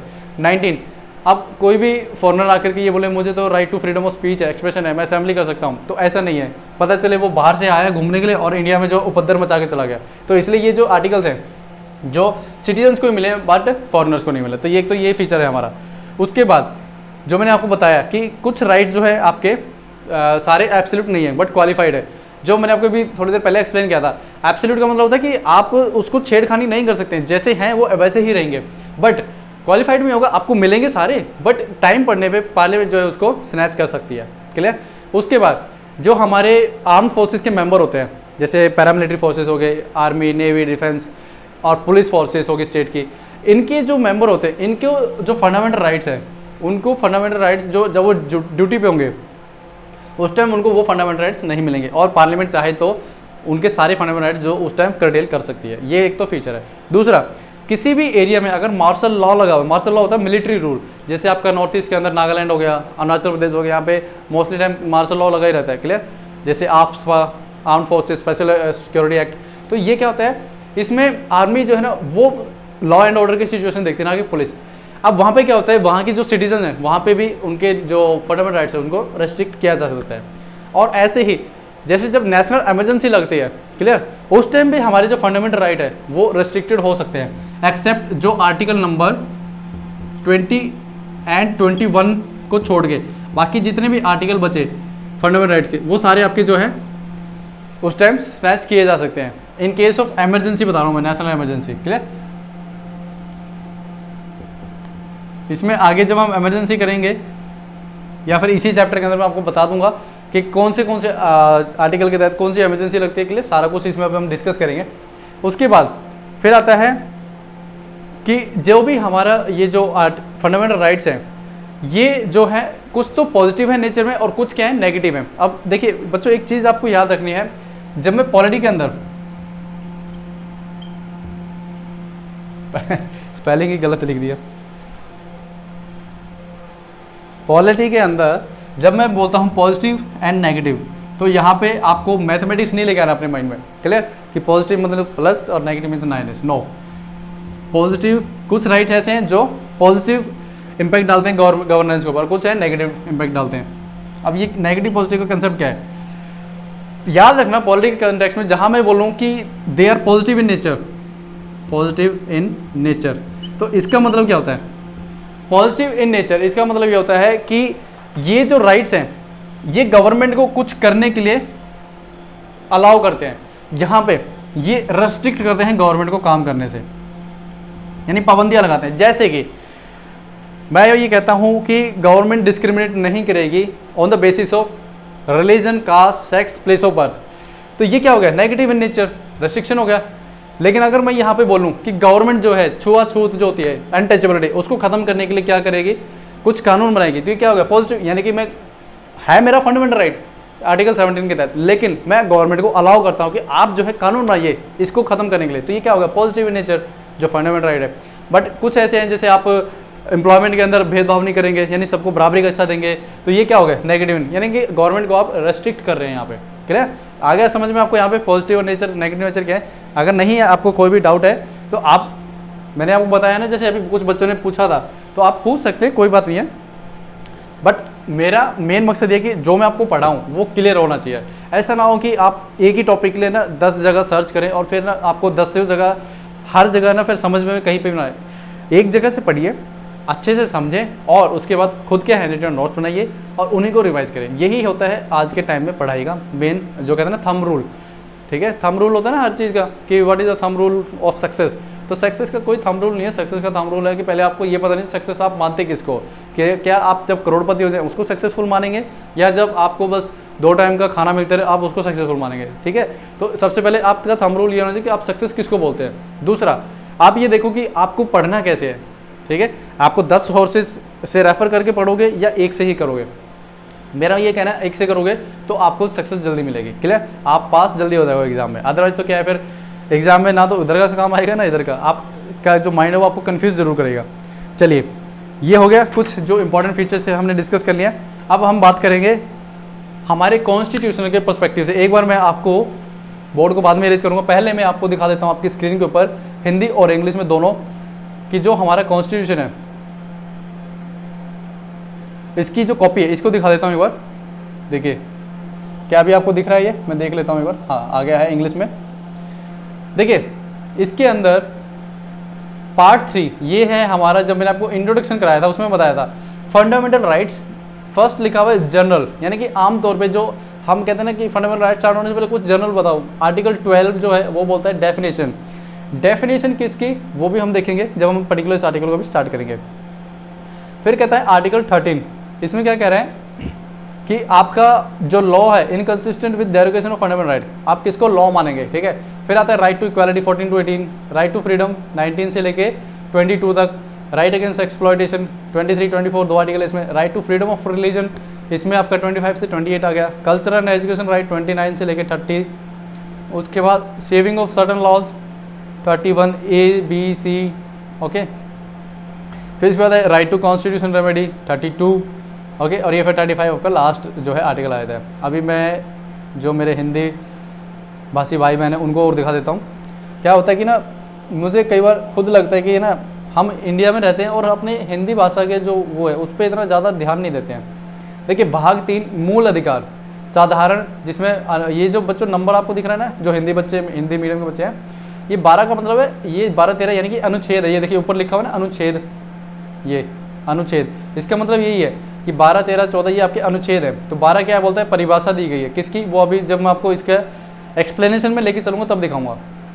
फिर समता का अधिकार आ जाता है, स्वतंत्रता का अधिकार, शोषण के विरुद्ध अधिकार, धर्म के स्वतंत्रता का अधिकार, ठीक है। ये देखिए मैं यहाँ पे हाईलाइट कर देता हूँ ताकि आपको दिखता रहे। फिर उसके बाद आपका संस्कृति और शिक्षा संबंधी अधिकार, फिर उसके बाद कुछ विधियों की व्यावृत्ति, और फिर है संवैधानिक उपचारों का अधिकार। क्लियर। फिर लास्ट में अनुच्छेद नंबर 35 जो कि हमारा आखिरी फंडामेंटल राइट का अनुच्छेद है। ठीक है, चलिए अब मैं आपको लेके चलता हूँ डायरेक्ट इसके अंदर जो हमारी एक्सप्लेनेशन स्टार्ट होती है। अरे कहाँ गया, चलो यहाँ से स्टार्ट होता है हमारा कॉन्स्टिट्यूशन के अंदर मूल अधिकार। देखिए आप अभी अनुच्छेद नंबर 12 और 13 ये आज हम करेंगे, उसके बाद अनुच्छेद नंबर जो 14 है इसको हम करेंगे अपने नेक्स्ट लेक्चर में स्टार्ट, क्योंकि ये दो जो आपके अनुच्छेद है आर्टिकल है यही थोड़े समझने काफ़ी इंपॉर्टेंट है। पहले मैं हिंदी में जो है उसको पढ़ देता हूँ ताकि जो हिंदी मीडियम के बच्चे, देखिए 12 नंबर अनुच्छेद ये क्या बोलता है, परिभाषा। ये क्या कह रहा है, इस भाग में जब तक कि संदर्भ से अन्यथा अपेक्षित ना हो, राज्य, यहाँ पे देखिए ये क्या लिखा हुआ है उसमें कोट एंड कोट में डाला हुआ है, ये राज्य के अंतर्गत भारत की सरकार और संसद तथा राज्यों में से प्रत्येक राज्य की सरकार और विधानमंडल तथा भारत के राज्य क्षेत्र के भीतर या भारत सरकार के नियंत्रण के अधीन सभी स्थानीय और अन्य प्राधिकारी हैं। अब इसमें यह बताया गया कि जो परिभाषा हमें किसकी दी गई है, राज्य की, कि राज्य के अंदर परिभाषा जो है आप किसको राज्य मानेंगे, यानी स्टेट किसको मानेंगे। तो इसमें क्या बताया गया कि भारत की सरकार संसद और प्रत्येक राज्य की सरकार विधानमंडल, भारत की राज्य सत्ता यानी कि जो इंडिया की टेरिटरी है उसके अंदर भारत सरकार के कंट्रोल में कुछ भी आता है, और अन्य प्राधिकारी, ये थोड़ा सा इंपॉर्टेंट है, अन्य प्राधिकारी, यहाँ पे कहीं एक्सप्लेनेशन नहीं किया अन्य प्राधिकारी के। उसके बाद अब मैं एक बार इंग्लिश में दिखा देता हूँ यही सेम चीज़। चलिए पेज नंबर है हमारा 25। देखिए part 3 fundamental rights definition in this part comma unless the context. अब यहाँ पे बच्चों एक चीज़ याद रखें, जब आप संविधान को पढ़ते हैं कोमा, सेमीकोलन, हाइफन ये अच्छे से ध्यान में रखा करें, क्योंकि इससे ना सेंस बदल जाता है अगर आप ये नहीं देखते। देखिए इन दिस पार्ट, रुकिए थोड़ा सा, unless the context otherwise requires, ठीक है, जब तक की जरूरत ना पड़े। उसके बाद ये कह रहा है quote and quote the state includes. अब द स्टेट के अंदर क्या इंक्लूड हो रहा है ये बता रहे हैं, the government and parliament of India, यानी कि government of India and parliament of India दोनों आ गए, and the government and the legislature of each of the states, clear, and all local और अदर अथॉरिटीज। अब यहाँ पे देखिए अगेन मैं यहाँ पे हाईलाइट कर देता हूँ आपके लिए भी, ये जो है अदर अथॉरिटीज, यहाँ पे कहीं पे भी देखिए इंग्लिश में भी मेंशन नहीं कर रखा अदर अथॉरिटीज क्या, यही जो है मैं आपको एक्सप्लेन करूँगा कि इसके अंदर क्या क्या पीछे केसेस चले हैं इसके सारे। Within the territory of India और under the control of government of India, कोई भी ऐसी टेरिटरी जो इंडिया की टेरिटरी है उसके अंदर कोई भी ऐसा जो control of government of India के नीचे भी है वो भी क्या मानेंगे हम, स्टेट मानेंगे। फिर उसके बाद आर्टिकल 13 क्या कह रहा है, laws inconsistent with or in derogation of the fundamental right. कोई ऐसा कानून जो कि फंडामेंटल राइट्स के अगेंस्ट हो या उसके सापेक्ष ना हो, ठीक है, उसके साथ साथ ना चलता हो, तो उस टाइम 1.1 क्या कह रहा है, all laws in force in the territory. ऐसा कोई भी कानून जो कि उस टाइम फोर्स में हो भारत की टेरिटरी के अंदर, immediately before the commencement of constitution, 26 जनवरी 1950 को जब संविधान लागू हुआ ठीक उससे पहले, comma in so far as they inconsistent with the provision of this part, clear. ये क्या कह रहा है, कोई भी ऐसा कानून जो कि भारत की टेरिटरी में उस टाइम लागू थे जब संविधान लागू हुआ ठीक उससे पहले, और अगर वो इनकंसिस्टेंट है यानी कि वो संविधान के अकॉर्डिंग नहीं है, तो हम उसको क्या बोलेंगे, वो shall to the extent of such inconsistency be void, void यानी कि उसको हम बोलेंगे वो नहीं मान्य होगा। अब सेकंड पॉइंट क्या कह रहा है, the state shall not make any law or which takes away or abridges the rights conferred by this part, and any law made in contravention of this clause shall to the extent of the contravention be void. यानी कि अगर कोई भी law ऐसा parliament जो बनाती है जो कि फंडामेंटल राइट को कॉन्ट्रवेशन करता हो या उसको एब्रिज करता हो, तो उसको भी क्या बोला जाएगा, वॉइड बोला जाएगा। In this article unless the context otherwise requires, इस आर्टिकल के तहत जब तक की रिक्वायरमेंट ना पड़े, a law includes on any ordinance. अब लॉ के अंदर क्या क्या, अब यहाँ पे देखिए क्या था, स्टेट, यहाँ पे द स्टेट को एक्सप्लेन किया था कि स्टेट किसको मानेंगे। यहाँ पे अब बोल रहा है कि लॉ जो वर्ड है ना, इसके ऊपर मैंने आपको एक लेक्चर में बताया था, पूरी जो राम कहानी हुई थी वो अभी फंडामेंटल राइट में भी दोबारा मैं बताऊंगा आपको। तो ये जो लॉ इंक्लूड यानी कि लॉ जो शब्द है इसमें क्या कौन कौन से लॉ आएंगे? ऑर्डिनेंस यानी कि जो अध्यादेश जो प्रेसिडेंट और गवर्नर पास करते हैं, ऑर्डर कोई भी एग्जीक्यूटिव ऑर्डर का जैसे आपका डीएम एसपी जो भी ऑर्डर पास करेंगे वो, बाय लॉ होता है जैसे आपके जो लोकल अथॉरिटी है वो जो कानून पास करती है, जैसे पंचायत है, ठीक है, म्यूनसिपैलिटीज़ है, ये जो कानून बनाती है उनको बोलते हैं bylaw. Rule, regulation, notification, custom or usages having the territory of India or the force of law, इन सबको हम क्या मानेंगे कि ये क्या है? Under the category of law. Laws in force, अब ये कह रहा है कि लॉ इन फोर्स, इसके अंदर क्या क्या इंक्लूड होगा? लॉज पास्ड और मेड बाय लेजिस्लेचर और अदर कॉम्पिटेंट अथॉरिटी, जो भी किसी भी स्टेट की लेजिस्लेचर ने पास किया हो या किसी कॉम्पिटेंट अथॉरिटी ने पास किया हो जो कि टेरिटरी ऑफ इंडिया के अंदर है, before the commencement of this constitution and not previously repealed, जो कि संविधान के लागू होने से पहले से चल रहे हैं और बाद में भी खत्म नहीं हुए, notwithstanding that any such law or any part thereof may not be then in operation either at all or in particular areas. Fourth, ये जो है ना अमेंडमेंट करके डाला गया था इंदिरा गांधी जी के टाइम पे, nothing in this article shall apply to any amendment of this constitution made under article 368, यानी कि अगर मैं कॉन्स्टिट्यूशन में कोई भी अमेंडमेंट करता हूँ तो आर्टिकल 368 के तहत तो वहाँ पे जो लॉ है वो इस लॉ के अकॉर्डिंग नहीं माना जाएगा। क्लियर? यही थोड़ी सी बहस हुई थी, ठीक है। अब देखिए मैंने आपको इंग्लिश में दिखा दिया, अब मैं आपको क्या करता हूँ हिंदी में दिखा देता हूँ। अब मैंने आपको क्या है बीच में अपने फेस इसलिए दिखाया कि कई बच्चे सो तो नहीं गए हैं कि कॉन्स्टिट्यूशन का डॉक्यूमेंट देख के। देखो आपको क्या है, ये एक बार पढ़ोगे ना, हो सकता है ब्रेन के ऊपर से जाए, सिर के ऊपर से जाए। मैंने पहली बार जब पढ़ा मेरे को नहीं समझ में आया, लेकिन मैंने आपको क्या बताया था एक लेक्चर के अंदर, ऐसा हो ही नहीं सकता कि हमारे साथ अगर हम किसी चीज़ को 4 से 5 बार पढ़ ले और वो समझ में ना आए। मैं ये कहूँगा अगर आपको ऐसा आपको तब भी लगे 4 से 5 बार पढ़ने के पर भी कि मुझे नहीं याद हो रहा, तो आप उसको 10 से 11 बार पढ़ें, 12वीं बार मैं खुद आपको गारंटी दूंगा कि आप खुद कहोगे यस सर अब तो ये बहुत ईजी लग रहा है मुझे, उस टाइम पता नहीं क्यों नहीं समझ में आ रहा था। चलिए अब मैं आपको दिखाता हूँ हिंदी के अंदर, ये तो इंग्लिश में है, अब मैं दिखाता हूँ आपको हिंदी में। यहाँ पे देखिए अनुच्छेद नंबर 13 क्या कह रहा है, मूल अधिकारों से असंगत या उनका अल्पीकरण करने वाली विधियाँ।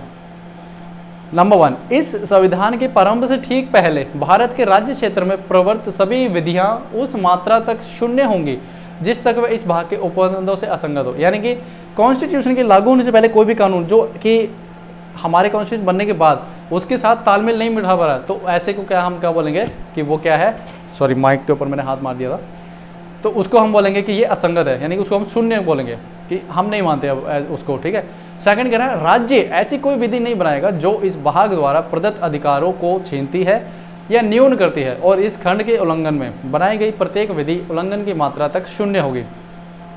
इस अनुच्छेद में अभी मैं थर्ड रीड आउट कर रहा हूँ, इस अनुच्छेद में जब तक कि संदर्भ से अन्यथा अपेक्षित ना हो। फर्स्ट सब पॉइंट क्या कह रहा है, विधि के अंतर्गत, विधि यानी कि कानून, लॉ जिसको हम इंग्लिश में बोलते हैं। अब ये कह रहा है विधि के अंदर क्या क्या मानेंगे, विधि के अंतर्गत भारत के राज्य क्षेत्र में विधि का बल रखने वाला कोई अध्यादेश यानी जिसको ऑर्डिनेंस बोलते हैं, आदेश ऑर्डर, उपविधि बायलॉ, नियम, ठीक है, विनियम, अधिसूचना, रूढ़ि या प्रथा है, प्रवर्त विधि यानी कि क्या जो लॉ एनफोर्स है के अंतर्गत भारत के राज्य क्षेत्र में किसी विधानमंडल या अन्य सक्षम प्राधिकारी द्वारा इस संविधान के प्रारंभ से पहले पारित या बनाई गई विधि जो पहले ही निरस्त कर दी गई नहीं कर दी गई। देखिए आप पढ़ते टाइम मैं खुद गलती कर रहा हूँ तो आप भी गलती कर सकते हैं, इसलिए ये ध्यान रखना, नहीं जरूर समझ में लाना, क्योंकि अगर आपने नहीं पढ़ा तो सेंस पूरा चेंज हो जाता है, ठीक है। कॉमा, चाहे ऐसी कोई विधि या उसका कोई भाग उस समय पूर्णता या विशिष्ट क्षेत्रों में प्रवर्तन में नहीं है। अब देखिए मैंने इंग्लिश में तो समझा दिया था, लेकिन हिंदी में मैं जब पढ़ रहा हूँ तो मुझे थोड़ा सा समझ नहीं आ रहा कि ये बोलना क्या चाह रहा है, इसलिए जो है मैं इंग्लिश में थोड़ा सा बच्चों को समझाता हूँ। हालांकि ये मैं इसलिए खोल के दिखा रहा हूँ ताकि जो हिंदी मीडियम के बच्चे हैं जिनको हिंदी अच्छे से आती है वो कर लें। हालांकि ऐसा नहीं कि मेरे को हिंदी नहीं आती, लेकिन ये थोड़ी सी क्या है कानूनी भाषा है। अब कानूनी भाषा जो है अगर मैंने कानून को हिंदी में बचपन से पढ़ा होता तो मैं अच्छे से आपको समझा देता, लेकिन यहाँ पे क्या है मैंने इंग्लिश में पढ़ा है तो इंग्लिश में मैं ज़्यादा अच्छे से समझा पाऊंगा। आपको हिंदी में मैं आपको पढ़ के सुना दूंगा, आप इसको अपने कहते हैं ना कि एक बार अपने हिंदी मीडियम के जो बच्चे हैं पढ़ लीजिए, क्योंकि पेपर में आपको हो सकता है इसी भाषा का यूज़ मिले। फोर्थ जो कि इंदिरा गांधी जी की गवर्नमेंट में डाला गया, इसमें क्या बोला, इस अनुच्छेद की कोई बात अनुच्छेद 368 के अधीन किए गए इस संविधान के किसी संशोधन को लागू नहीं होगी। चलिए यहाँ पे जो है हमारा दोनों चीज़ें हैं आपकी फिनिश हो जाती हैं। अब जो है अभी मैंने आपको क्या बताया, आर्टिकल 12 और 13 जो है मैंने आपको आपकी स्क्रीन पे दिखाया। बाकी जो आर्टिकल्स हैं वो हम अपने नेक्स्ट लेक्चर में करेंगे। बेसिकली अभी जो पॉइंट है वो हम अपना करेंगे नेक्स्ट लेक्चर में। अभी मैं आपको क्या है टू द पॉइंट बता देता हूँ कि हम जो है डिस्कस करेंगे कौन कौन से आर्टिकल जो है हमारे, एक बार बोर्ड पे मेंशन कर देता हूँ। क्योंकि होता क्या है, अगर जब तक बच्चा बोर्ड पे टीचर ना लिख के दे तो उसको लगता है यार कुछ समझ में नहीं आया, क्या बता दिया कुछ समझ में नहीं आया। होता है कि नहीं होता, कितने बच्चों के साथ ये होता है। चलिए देखिए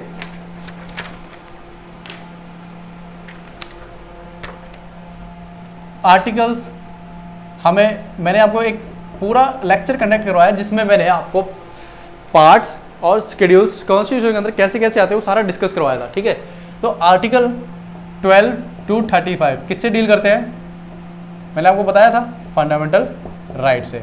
FR मैंने शॉर्ट फॉर्म लिख दिए और ये मैंने आपको बताया था उस लेक्चर के अंदर ये किस में आता था, पार्ट 2 में। Part 2 that is fundamental right और आर्टिकल आते हैं। मैंने इसलिए आपको ना रेंज याद कराई थी उस लेक्चर में। एक बार आप बस ये याद कर लीजिए 12 से 35 जो है हमारे आर्टिकल किस में आते हैं। इन केस अगर एग्जाम के अंदर आर्टिकल नंबर 34 पूछ लिया जाए, इज रिलेटेड विद आर्टिकल अनुच्छेद 34 किससे संबंधित कर है, तो अब आप क्या करोगे, रेंज याद है 12 से 35 किससे आर्टिकल डील करता है, फंडामेंटल राइट्स। जहाँ पे भी ऑप्शन में कहीं पे भी आपको राइट्स फंडामेंटल राइट्स से रिलेटेड कोई ऑप्शन दिखे आप उसको आप क्या कर सकते हो, टिक कर सकते हो, आंसर सही हो जाएगा। यही तो होता है gas work, but gas work भी कौन सा, स्मार्ट गैस वर्क। क्लियर। चलिए तो अभी हम डिस्कस करेंगे कि कौन कौन से आर्टिकल जो है किसको डील करता है, वो मैं आपको यहाँ बोर्ड पे लिख देता हूँ। फिर हम नेक्स्ट लेक्चर से जो है हम आर्टिकल 12, 13, 14, 15 सारे अपने एक एक करके डिस्कस करते चलेंगे। देखिए सबसे पहले आता है आर्टिकल नंबर 12। इसमें मैंने आपको अभी स्क्रीन पे आपको क्या दिखाया था, किससे डील कर रहा था, डेफिनेशन। यस और नो, अभी पढ़ाया ना मैंने आपको, जिसको हम हिंदी में बोलते हैं परिभाषा। परिभाषा किसकी थी बताइए, इंग्लिश में था स्टेट, कि स्टेट किसको बोलोगे आप, और हिंदी में था राज्य। आर्टिकल 13 है किससे रिलेटेड है आपका, जुडिशियल रिव्यू। आप देखिए जुडिशियल, आपने आर्टिकल नंबर 13 हिंदी और इंग्लिश दोनों में देखा है, कहीं पे भी ये वर्ड सुना है आपने जुडिशियल रिव्यू, नहीं। वहां पे क्या लिखा था, कोई भी ऐसा कानून जो कि इनकंसिस्टेंट हो, क्लियर, जो तर्क संगत ना हो हमारे संविधान के अंदर जो लॉ बनाए उसके तहत, तो हम उसको क्या बोलेंगे, मानेंगे शून्य, यानी कि नल एंड वॉइड। क्लियर। तो यहां से हमें ये इनडायरेक्टली पता चलता है कि कॉन्स्टिट्यूशन मेकर्स ने जुडिशियल रिव्यू का जो है कंसेप्ट डाला गया है। क्लियर। ये कंसेप्ट क्या होता है, कल के लेक्चर में जो नेक्स्ट लेक्चर होगा हमारा उसमें मैं आपको बताऊंगा होता क्या है। तो आर्टिकल 13 जो है जिसमें लॉ जो वर्ड है, लॉ कानून, उसको इंटरप्रेट किया गया है। क्लियर। तो जुडिशियल रिव्यू यानी कि जो है हमें इनडायरेक्टली पता चलता है आर्टिकल 13 से हमें मिलता है।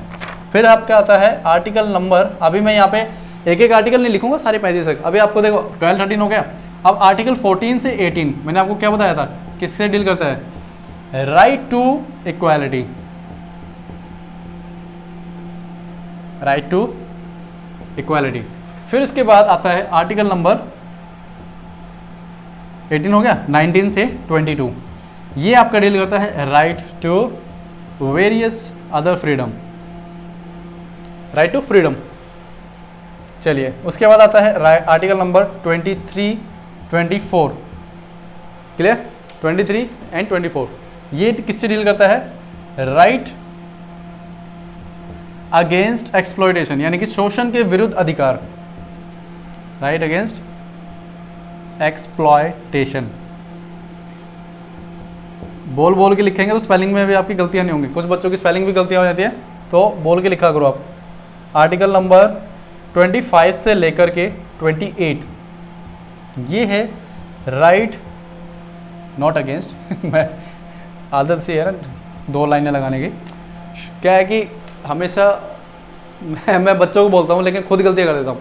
यहाँ पे देखिए राइट टू, तो मैंने 2 लाइनें लगा दी, यहाँ भी क्या करा 2 लाइनें लगा के, अब यहाँ अगेंस्ट लिखा हुआ तो राइट अगेंस्ट नहीं है, यहाँ पे राइट टू आएगा, right to freedom of religion, right to freedom of religion. यानी कि धर्म को चुनने की आज़ादी, आपको किस रिलीजन को आप मानना चाहते हैं, किसको आप अपनाना चाहते हैं, वो उसकी आज़ादी।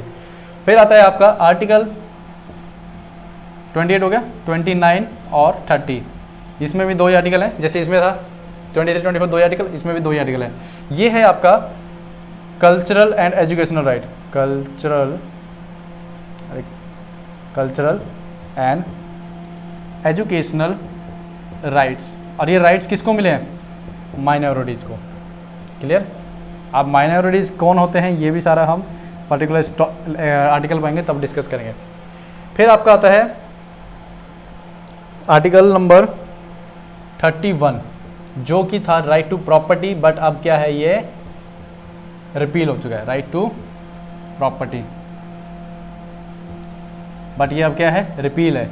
अब ये यहाँ फंडामेंटल राइट में नहीं है, अभी डाल दिया गया कि इसमें 300A में अंडर द पार्ट 12, मैंने आपको पार्ट्स जिसमें करवाया था जिस लेक्चर में, उसमें आपको मैंने दिखाया भी था। क्लियर?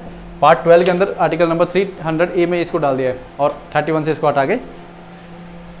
चलिए आर्टिकल नंबर 32 ये किससे डील करता है? ये करता है कॉन्स्टिट्यूशनल रेमेडीज से, कॉन्स्टिट्यूशनल रेमेडीज, उपचार, संवैधानिक उपचार। उसके बाद आर्टिकल नंबर 32 हो गया। आर्टिकल नंबर 33 इसमें है आपका 32, फिर उससे पहले 31A, B, C और आते हैं, वो और बता देता हूँ। ये 32 से पहले आता है 31A, इसमें बोला गया है सेविंग ऑफ सर्टन लॉज, यानी कि कुछ ऐसे कानून जिनके ऊपर फंडामेंटल राइट्स अगर वायलेट होते हैं तो वो उनका वायलेशन नहीं माना जाएगा। सेविंग ऑफ सर्टन लॉज, जो पार्लियामेंट कुछ लॉ बनाएगी उस पर फंडामेंटल राइट का कोई कंसेप्ट लागू नहीं होगा। ये भी देखेंगे कौन सा है सर। फिर आता है आर्टिकल 31B, 9th शेड्यूल के अंदर जो हमने लॉ डाले हैं, क्लियर, उसके ऊपर भी जो है फंडामेंटल राइट जो है आपका एप्लीकेबल नहीं होगा। बट जब हम इस पर्टिकुलर आर्टिकल पे आएंगे उसमें भी बताऊंगा कैसे जो है सुप्रीम कोर्ट ने इसको जो है जुडिशियल रिव्यू के अंदर डाल दिया। आर्टिकल 31C ये डील करता है आपका इन्फोर्समेंट ऑफ DPSP। मान लो अगर पार्लियामेंट कोई ऐसा लॉ बना रही है जो DPSP के जो प्रिंसिपल है उसको इन्फोर्स करना चाहती है, तो वहाँ पे भी क्या है, आपके फंडामेंटल राइट अगर वायलेट होते हैं तो वो वायलेशन में नहीं माने जाएंगे। चलिए 32 हो गए। आर्टिकल नंबर 33 ये डील करता है आर्म फोर्सेस की जो राइट्स है, fundamental right of arm forces, उन पे लागू होंगे, कैसे लागू होंगे, सारे इसमें आते हैं। आर्टिकल नंबर 34 मार्शल लॉ के टाइम पे फंडामेंटल राइट कैसे इम्पैक्ट करते हैं, ठीक है, वो सारा जो है इसमें आर्टिकल नंबर 34 में है कि मार्शल लॉ के टाइम पे फंडामेंटल राइट कौन से लागू रहेंगे या कौन से जो है आपके जो छीन लिए जाएंगे। उसके बाद आर्टिकल नंबर 35 इसमें है power of parliament, regarding the power of parliament.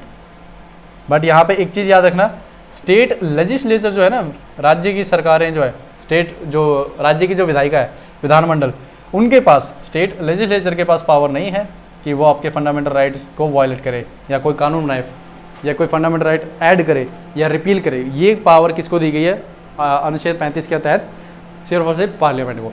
चलिए, तो अभी ये लेक्चर मैं अभी यहीं पे कंक्लूड करता हूँ, क्योंकि ये बिल्कुल जो कहते हैं हमारा बिल्कुल बेसिक जो है मूल अधिकार, फंडामेंटल राइट्स, वो हमारा यहाँ पे कंप्लीट हो जाता है इस लेक्चर में।